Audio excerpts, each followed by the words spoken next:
வணக்கம். ஆண்டவராய் இயேசு கிறிஸ்துவின் நாமத்தில் அன்பின் வாழ்த்துக்கள். ஒளிநாடா கூட உங்களை சந்திப்பதில் கிறிஸ்துவுக்கள் மகிழ்ச்சி அடைகிறேன். உலகளாவியில் இருக்கிறான ஒவ்வொரு ஆண்டவருடைய பிள்ளைகளையும் இந்த நாட்களில இணைத்து தேவனுடைய பணியை செய்யவும், தேவ ராஜ்யத்தை கட்டியெழுப்பவும், சுவிசேஷத்தை அறிவிக்கவும், அநேகருக்காக விண்ணப்பம் பண்ணவும் தேவன் ஒரு சேனையை இந்த நாட்களில் இணைத்திருந்ததற்கான தேவனுக்கு நான் நன்றி செலுத்துறேன்.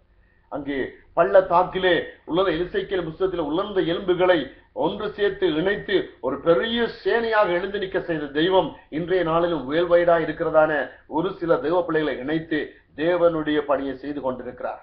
தேவரின் சகலத்தையும் செய்ய வல்லமுள்ளவர். அவர் செய்ய நினைத்தது ஒன்றுமே தடைப்படவில்லை. அது மாத்திரமில்லை, சின்னவன் ஆயிரமும் சிறியவன் பலத்த ஜாதியும் ஆவான், கர்த்தராகிய நான் ஏற்ற காலத்தில் அதை தீவிரமாய் நடப்பிப்பேன் என்று சொன்னவர் இந்த நாட்களில் அவர் தீவிரமாக நடப்பித்துக் கொண்டிருக்கிறார். தேவனுக்கு நன்றி செலுத்துறேன்.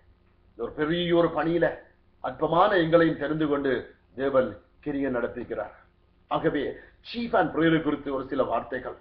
ஆண்டவருடைய வார்த்தை சொல்லுகிறது, எல்லா மனிதரும் ரட்சிக்கப்பட வேண்டும் என்பது தேவனுடைய சித்தம். முதலாவதாக நாங்கள் செபிக்க வேண்டியது, உலகத்தில் இருக்கிற எல்லா ஜனங்களையும் ஆண்டவரே இங்க ரட்சித்துக் கொள்ளுங்க.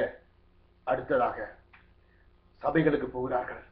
அவர்கள் ஏனோ தானோ அல்லது சடங்காச்சாரமா அல்லது கட்டாயமாக அங்கே கடந்து சென்று ஆராதனை செய்கிறார்கள்.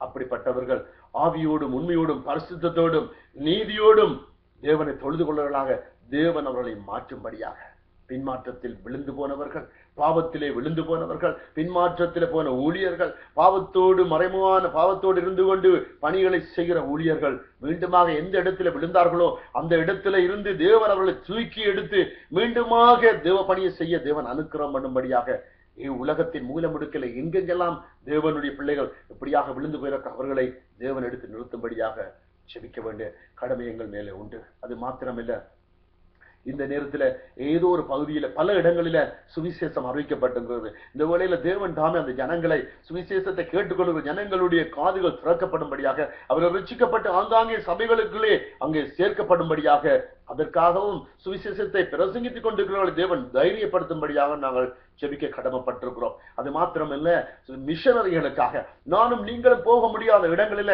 எத்தனையோ மிஷனரிகள் மிகவும் பயங்கரமான இடங்களிலே அடிப்படை தேவைகள் ஒன்றும் இல்லாத இடங்களில், அங்கே இல்லாத இடங்களில் கூட அவர்கள் பணிகளை செய்து கொண்டிருக்கிறார்கள். நாட்டை விட்டு, குடும்பத்தை விட்டு, கலாச்சாரத்தை பிரிந்து, மொழியை விட்டு வேறுபாடு இருக்கிறார்கள். அவருடைய தேவைகள் சந்திக்கப்படும். அவருடைய பாதுகாப்புகளுக்கான நாங்கள் ஜெபம் பண்ணிக்கிறோம். மாத்திரமல்ல, விக்கிர ஆராதனை தலைவர்களுக்காக ஜெபிக்க வேண்டும். ஜனங்கள் வேதம் சொல்ற பக்தி உள்ளவனை கர்த்தர் தனக்கென்று தெரிந்தெடுத்தாராம் என்று சொல்லி, இந்த பக்தி என்று சொல்லி மனிதர்கள் எங்கெங்கெல்லாம் போய் அங்கே தெய்வம் உண்டு கும்பிடுகிறார்கள்.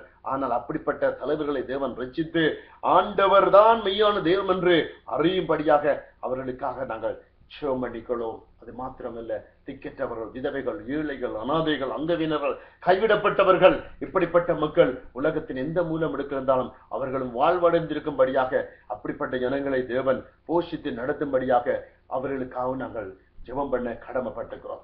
இந்த நாட்களில, கடந்த நாட்களில அநேக ஜெபங்களுக்கு தேவன் பதில் கொடுத்தார். பிரிந்து போன குடும்பங்களை இணைய செய்திருந்தார். வியாதியஸ்தர்கள் சுகப்படுத்தப்பட்டுள்ளார்கள். அங்கே பின்மாற்றத்தில் போராட தேவனுக்காக எழுந்து வைராக்கியமாக நிற்கிறார்கள். அது மாத்திரமல்ல, சுவிசேஷத்தை அநேகருக்கு அறிவிக்கவும், அநேகர் அதை ஏற்றுக்கொண்டு வேறு நாடுகளிலே சபைகளிலே சேர்த்துக் கொள்ளப்படுவதற்கும் தேவன் அனுக்கிரகம் பண்ணினார். ஆகவே இந்த ஒரு பெரிய பணியில, உலகளாவியில அங்கே நடைபெற்றுக் கொண்டிருக்கிறதான காஸ்பல் போ ஆல் நேஷன்ஸ், சர்வ சிருஷ்டிக்கும் சுவிசேஷ பணியில உங்களையும் இணைத்துக் கொள்ள ஆண்டவராகிய இயேசு கிறிஸ்து சந்தர்ப்பத்தை உங்களுக்கு தந்திருக்கிறார்.